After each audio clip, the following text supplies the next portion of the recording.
আসসালামু আলাইকুম। Make of and make from, এই মেকের পরে কোথায় ফ্রম বসবে, কোথায় অফ বসবে। যেমন চেয়ারটা এই কাঠ থেকে তৈরি হয়েছে, বা নেকলেসটা সোনা থেকে তৈরি হয়েছে, বা মদ এই আঙ্গুরের রস থেকে তৈরি করা হয় বা আঙ্গুর থেকে তৈরি করা হয়। কোথায় অফ, ফ্রম এখানে পাজেল হয়ে যায়, সেটাই আমরা একটু সলভ করার চেষ্টা করব। তবে এইগুলো আমরা একটু হাতে কলমে দেখাতে চাচ্ছি।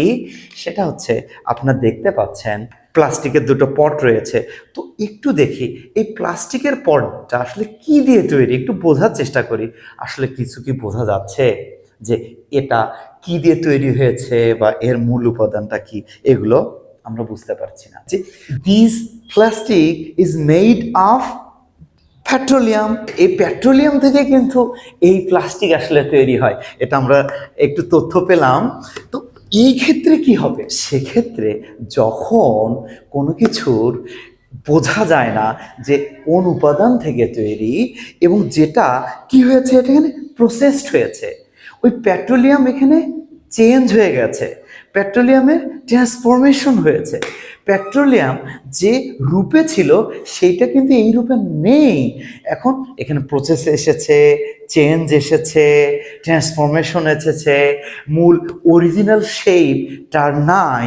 তো এমন যদি হয়, সেই ক্ষেত্রে আমরা কি ব্যবহার করব?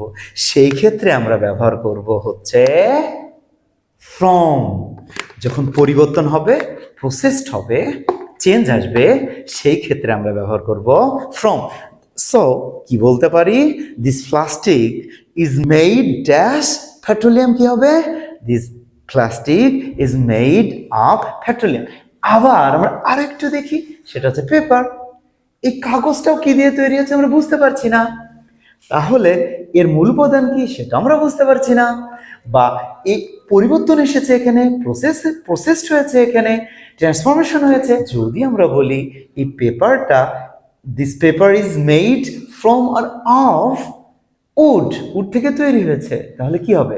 তাহলে যেহেতু এটাতে পরিবর্তন এসেছে, তখন এটা হবে ফ্রম, অফ হবে না। এখন আরেকটা বিষয়, যদি এই যে এখানে আমরা একটা চেয়ার দেখতে পাচ্ছি, এই চেয়ারটা কি দিয়ে হয়েছে? কাঠ দিয়ে হয়েছে। চেয়ারটা কি বোঝা যাচ্ছে যে কাঠ দিয়ে হয়েছে? আমরা বুঝতে পারছি।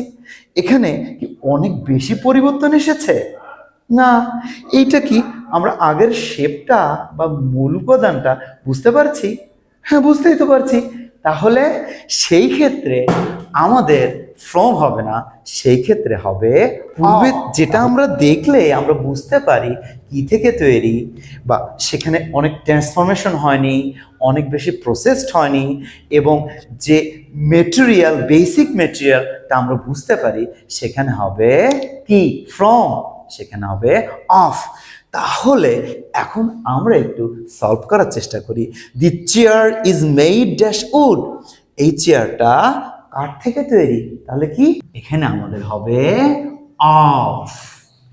এখন যদি বলি হার necklace is made dash gold, তার এই হারটা বা নেকলেসটা সোনা দিয়ে তৈরি, সোনাটা আমরা এখানে বুঝতে পারছি নেকলেস দেখে, তেমন বেশি প্রসেসড হয়নি, তেমন পরিবর্তন আসেনি। তাহলে কি হয় সেক্ষেত্রে? সেক্ষেত্রে আমাদের হয় অফ। তাহলে কি হবে? হার necklace is made of gold. Next আমরা যাই, paper is made dash wood or trees, এই যে পেপার বা কাগজ উড থেকে তৈরি, তাহলে আমরা বুঝতে পেরেছি অলরেডি। সেক্ষেত্রে আমরা কি ব্যবহার করি? সেক্ষেত্রে আমরা ব্যবহার করছি from. Paper is made dash would is made from would. Plastic is made dash petroleum, plastic petroleum থেকে তৈরি, কি হবে? Plastic is made from petroleum. আঙ্গুর ফল থেকে মদ তৈরি হয়, তাহলে কি হবে? দেখা যাচ্ছে না আঙ্গুর ফল, বুঝতে পারছি না তা। তখন আমরা পাচ্ছি কি? Wine is made from grape. যে কোনো কিছু থেকে যদি তৈরি হয়, সেটা যদি আমরা বুঝতে পারি যে কোন উপাদান থেকে তৈরি হয়েছে, বেশি চেঞ্জ হয়নি, আমাদের বেশি ট্রান্সফরমেশন হয়নি, মূল উপাদানটা সহজেই বুঝতে পারি, সেক্ষেত্রে আমরা ব্যবহার করি অফ। এবং যে ক্ষেত্রে আমরা কোনো কিছুই বুঝতে পারি না, মূল উপাদানটা অনেক বেশি ট্রান্সফরমেশন হয়, অনেক চেঞ্জ হয়ে যায়, সেই ক্ষেত্রে মেকের পরে আমরা ব্যবহার করি ফ্রম। তো ভালো থাকবেন। আসসালামু আলাইকুম।